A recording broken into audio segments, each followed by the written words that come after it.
It started when I was quite young, as a teenager. I'd always been fascinated by maps, particularly antique maps of the English counties, very beautiful things, fascinating things. But when I became a soil scientist, my business was really making maps, making soil maps. I've seen your beautiful one of Singapore in 1977. So maps were part of my professional life, and I still retain that interest in antique maps. So the two came together. Wherever I was working overseas, and most of my professional life has been spent in the tropics, in Africa and the Far East, I started collecting ancient, antique maps of those countries that I worked in. And then when I came finally, I've been in Indonesia now for nearly over 30 years, obviously I collected as many maps, old maps of Indonesia and Southeast Asia as I could. Why choose Indonesia as your base? Oh, I see. Okay. Yeah, because the Empire Sun really didn't set there, and rise and set there kind of thing. Well, it was where I was sent to work. I'm a soil scientist by training, and I was sent to Indonesia in initially 1969. Then I spent about 2 years, over the next 10 years, I spent a couple of years in Indonesia working on development projects, and the rest of the time I was in Africa. And I came back to Indonesia in 1980, and I've been there ever since.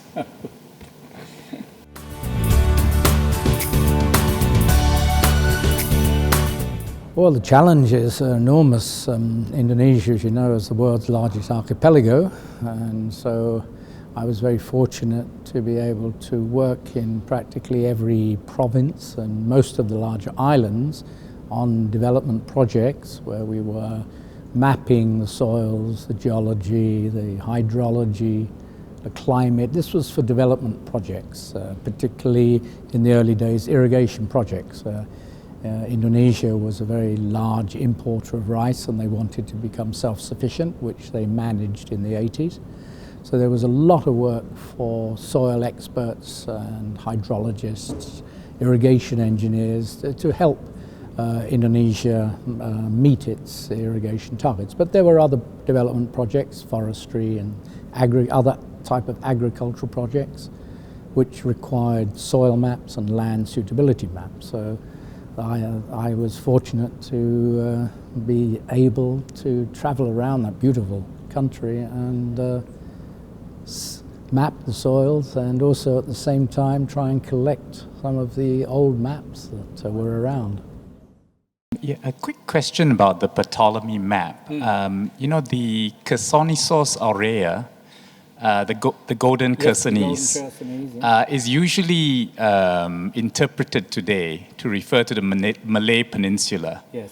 But when you kind of look at it, would it be more perhaps apt to think of it as a conflation of Sumatra and the Malay Peninsula? Well, yes, as you saw on the earlier ones, there's like a leaf at the bottom, but it was joined. And it was believed that the leaf part actually represented Sumatra. And that it was later on that they separated. But on the early Ptolemaic maps, it seemed that Sumatra was part of the Malay Peninsula. And then you had that sort of ghost peninsula, which they dropped. Some say that represented the very first map of the South American and North American continent. But that's a rather extreme view. But no, the golden Chersonese certainly, with the leaf at the bottom almost, well, did become Sumatra, yes.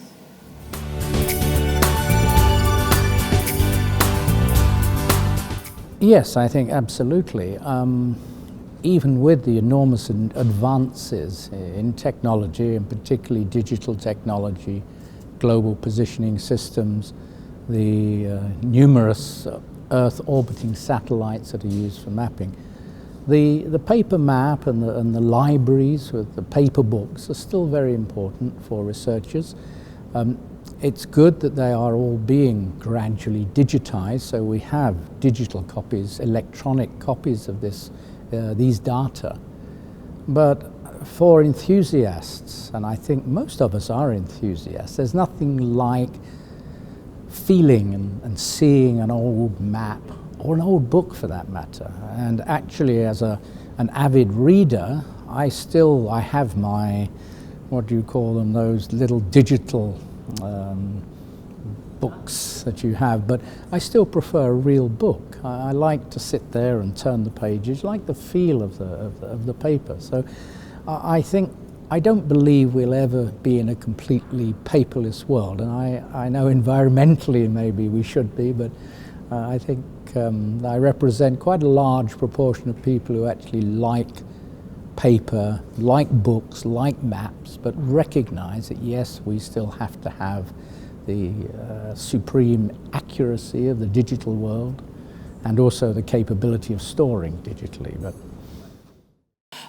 given the spread of the Malay archipelago, it stretches from the distance of London all the way to Baku, with 17,000 islands, what role did the local maps play for the Europeans? it's known that when when most of the so-called explorers came to the Far East, to India and then on to Java, they used local pilots. They used local pilots who knew the waterway, knew the Indian Ocean. They also knew the Java Sea. Serau, when he went to the Moluccas, took on board a Javanese pilot who had sailed to Ambon and sailed to the Banda Islands. There's some evidence that there's some references to charts that the Europeans saw, but there's no hard evidence. We're talking now the 16th, 17th century. The local charts that were beginning to be made in the sort of 18th century, that's a different thing. But the very early charts, there's very little evidence, hard evidence, that they had charts. And that some of the charts that the explorers are referring to were perhaps charts derived from other European sources. One of the, it's difficult because the Arab, particularly the Arab sailors, the Arab navigators, were superb navigators. They knew how to sail in the Indian Ocean. They knew how to sail in the Persian Gulf and so on. But they did not, as far as we know, use charts in the sense of, in the normal sense of the term. Their sea law was passed down from generation to generation by word of mouth. And they used the stellar altitude. They would remember the star patterns, and they would aim for a star. They knew their stellar latitude, and then they would sail along it.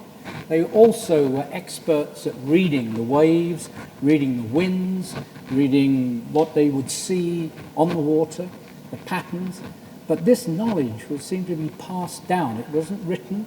It was passed down from captain to son and so on through the families for generations. So there's very little hard evidence that there were local charts, certainly in the 15th and 16th centuries, which were of value to the cartographers. However, the knowledge of the local pilots, it's a different matter. That was invaluable, because it was they that enabled the Serau, for example, to get to the Ambon first and then on to the Banda Islands.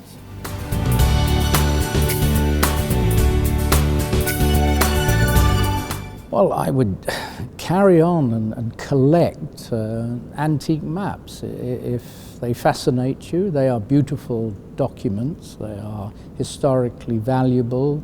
They have aesthetic appeal, historical appeal, scientific appeal.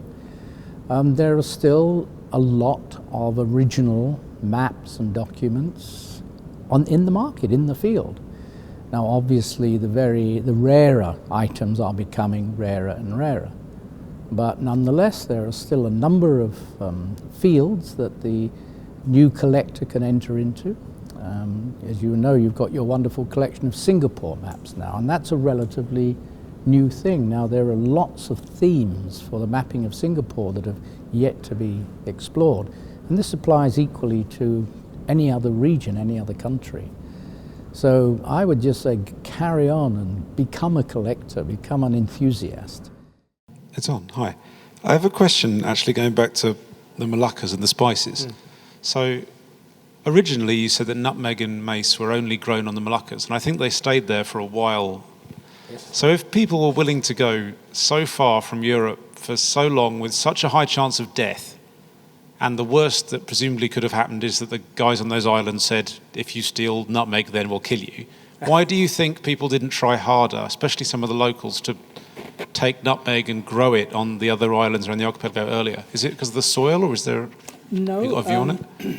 That's a very good question. The nutmeg does and probably was grown on Ambon, which is on some of the islands around, but the majority of the larger plantations, or the larger areas, they weren't plantations, and they were just naturally growing trees in a sort of a forest. They were on those islands, and of course remember that the source of them, those islands, their location was jealously guarded by the locals. The middlemen who would come, they would buy those spices in Surabaya or in Makassar. So it was only the Bandanese and perhaps some Bugis seamen who would be the official transporters of the nutmeg and mace. So there was no chance that an Arab trader, for example, would go to Banda. They wouldn't take him. They said, no, you go to Surabaya, you go to Makassar, the spices will be brought to you there. And then it was only with the Portuguese who tried to monopolize, but the Portuguese didn't destroy the clove and nutmeg plantations as the Dutch did. The Dutch established a monopoly, total monopoly. They dictated exactly where the cloves and the nutmeg should grow, and they extirpated, they ripped out all the other trees, and they just said, this is where they will grow. And on pain of death, did anybody try and smuggle clove or nutmeg seedlings out of Indonesia. Eventually, of course, the monopoly broke down, and I think it was the French who first managed to smuggle out some seedlings in the 18th century. I mean, cloves have been traded for 3,000 years. They've actually found evidence of burnt cloves when they were excavating Babylon, 3000 BC. It's been radiocarbon dated. So it's a very ancient trade.